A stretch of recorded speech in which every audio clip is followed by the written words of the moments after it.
Olá, pessoal. Dando continuidade, então, ao conteúdo aqui de elementos de máquinas, referente à engrenagem cilíndricas de dentes helicoidais, né? Então, já tivemos a primeira videoaula, essa é a nossa segunda videoaula sobre esse tipo de engrenagem especificamente. E aí a gente parou aqui, né, nesse ponto, na página 126 do PDF, né? E na página 135 aqui do livro, né? Que eu postei lá. Certo? Então vamos lá, vamos dar continuidade aqui. Eu vou fechar a minha aba.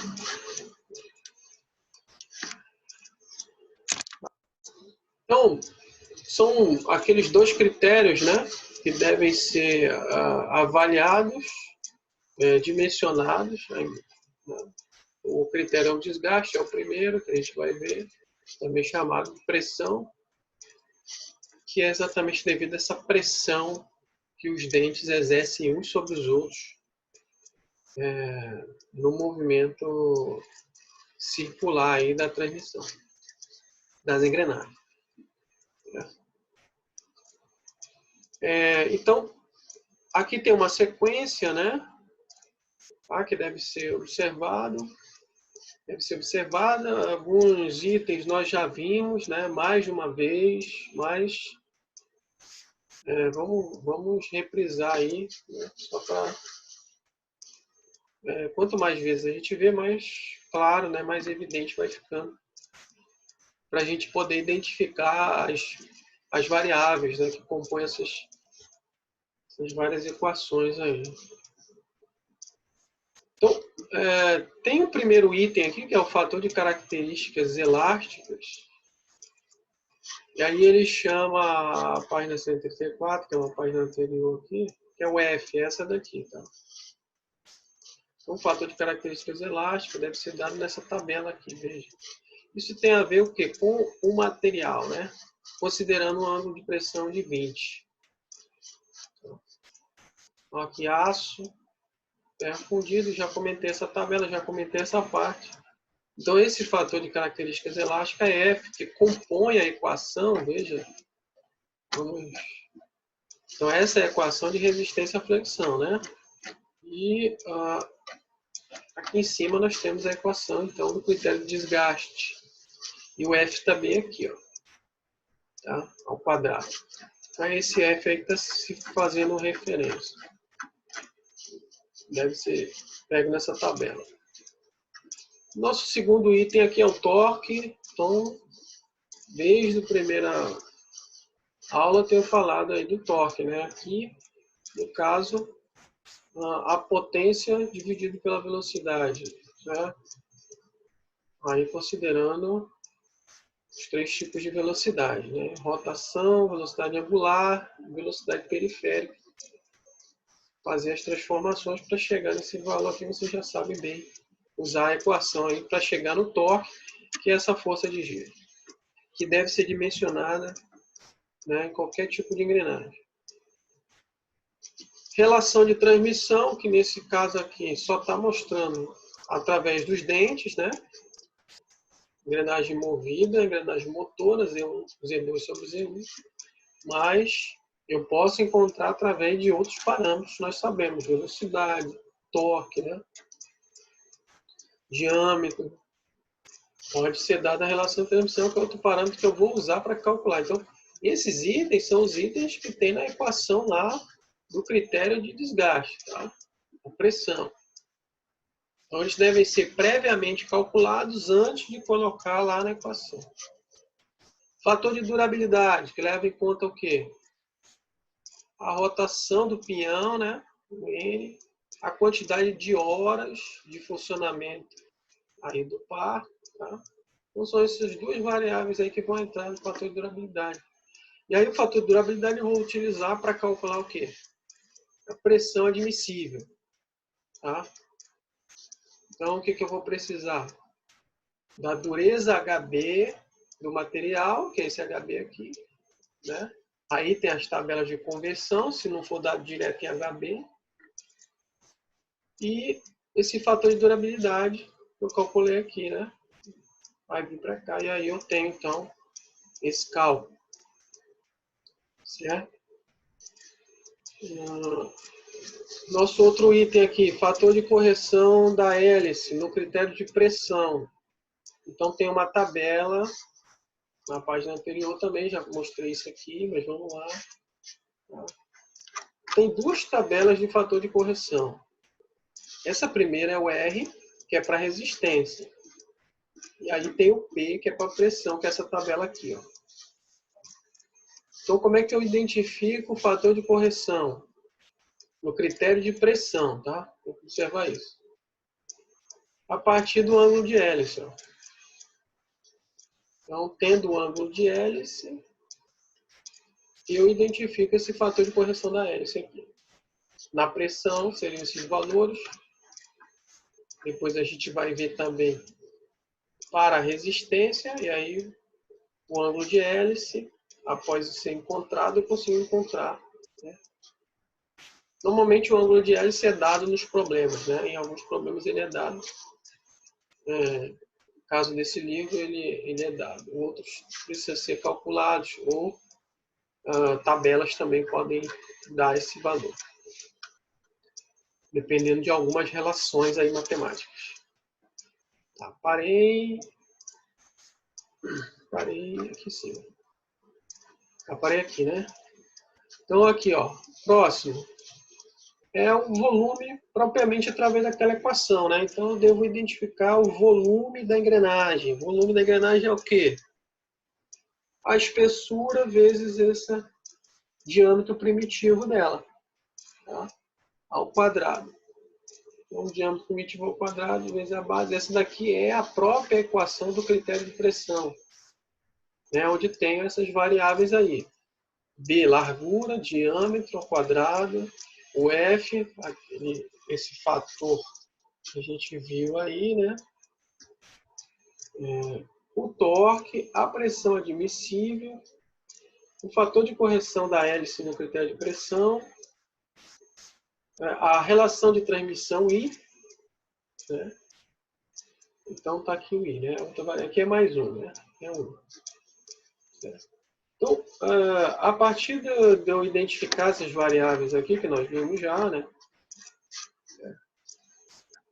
Após calcular esses valores, eu devo colocar, então, aqui nessa equação, e aí eu vou ter um valor absoluto aqui, né? Um valor real. E, então, eu ainda não tenho nem a largura, nem o diâmetro primitivo, que é isso que eu preciso aí calcular. Então, por isso ele coloca dessa forma aqui, ó, B vezes D ao quadrado é igual o resultado dessa matemática aqui, que é X, ele chama de X, tá? É o próprio volume. E aí, nesses problemas didáticos, existe uma relação, né? Que deve ser observada entre a largura e o diâmetro.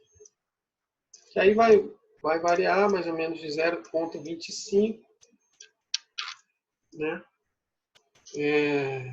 Ou seja, a largura é 25% no mínimo desse diâmetro, tá?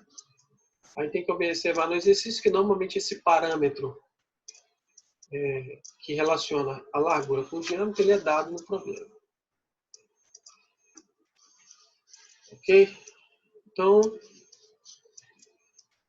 a partir disso, a partir dessa relação, eu consigo o quê? Identificar o próprio diâmetro, tá? Diâmetro primitivo, substituindo a relação, eu vou ter D ao cubo, né? E aí faço a matemática, tiro essa raiz cúbica do x e aí vou ter esse valor. Dividindo pela relação aqui, que é o y que eles chamam. Certo? Então, de posse do diâmetro primitivo, devo continuar o cálculo aqui para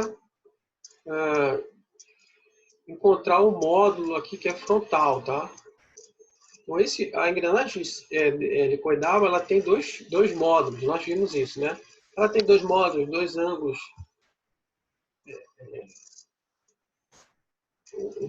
de pressão. Então, ele tem um ângulo de pressão normal, tem um ângulo de pressão frontal. E o módulo, ele tem um módulo frontal e um módulo normal. Então, para encontrar o módulo frontal, pega o diâmetro aí, né? Aqui, ó. Pega o diâmetro e divide pela quantidade de dentes, tá? A partir dessa relação, eu tenho essa. E aí eu vou encontrar esse valor.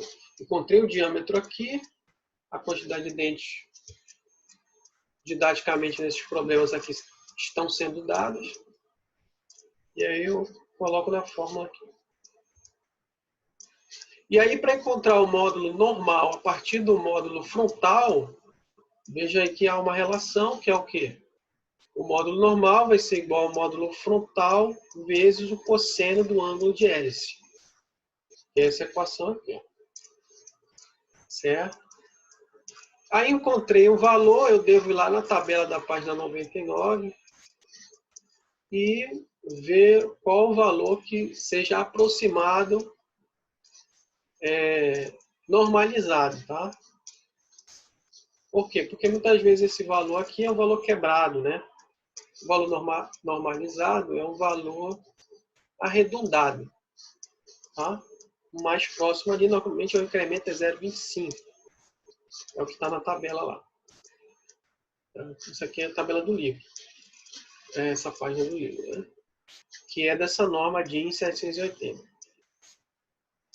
Então, a partir desse módulo normalizado, eu recalculo o módulo frontal, né? Então, eu vou ter um valor aqui que é um pouco diferente do módulo normal encontrado, tá? Vai ser pequeno esse valor, às vezes é igual, se for igual não precisa calcular. Então, porque vai dar uma pequena diferença aqui se eu usar um módulo normalizado com um módulo frontal que eu já tinha calculado antes aqui, né? Então, eu recalculo o módulo frontal, né? Módulo normal dividido pelo cosseno. Então, a relação entre módulo normal e módulo frontal é o cosseno do ângulo de hélice aqui, ó. Certo? Está até mostrando aqui nessa relação trigonométrica, o ângulo de hélice, né, que é o ângulo de inclinação do dente, ele fica nessa posição, ó. O ângulo normal representa como se ele estivesse reto, porque a engrenagem cilíndrica de dente reto, a gente só usa o ângulo normal. Essa, como o dente está inclinado, relacionado a um ângulo de hélice, então tem um ângulo chamado frontal aí. Ó. O dente da engrenagem está nessa posição. E aí também o diâmetro deve ser recalculado, porque eu recalculei o módulo frontal. Então, o diâmetro depende do módulo frontal, então devo recalcular o diâmetro também, tá? Caso seja diferente o módulo normalizado. E aí segue, né? Isso aqui, depois desse recálculo aqui, né? Eu já defini o diâmetro, então, primitivo. Esse vai ser o diâmetro final da engrenagem. Primitivo, né? Lembra que a engrenagem tem vários outros diâmetros. O que é o diâmetro primitivo? É o diâmetro que passa aqui na linha de engrenamento, tá? Então, aí eu recalculo eu calculo a largura a partir daquela relação que foi feita lá, né? Como eu falei, se é 0,25, ou seja, 25% a largura, e aí eu já tenho o diâmetro, então eu utilizo essa relação para calcular a largura da engrenagem e definir quanto vai ser esse valor em milímetros. Certo? Tá. Então, a partir disso, fechou, né, todos os itens relacionados ao critério de desgaste, certo? Foi recalculado. Lembre que aqui a gente está calculando o quê? A gente está definindo várias características que são geométricas para que ela tenha resistência ao esforço que aqui está sendo representado, principalmente pelo torque nesse caso, certo? Eu vou parar esse vídeo aqui, que é para a gente continuar o critério de flexão, a resistência à flexão, né? Que vai envolver alguns outros parâmetros para não ficar muito longo aqui, eu tenho que parar o vídeo, certo? Então, até essa parte, paramos aqui, vou dar continuidade em um outro vídeo. Aproveitem aí, bons estudos e até o próximo vídeo.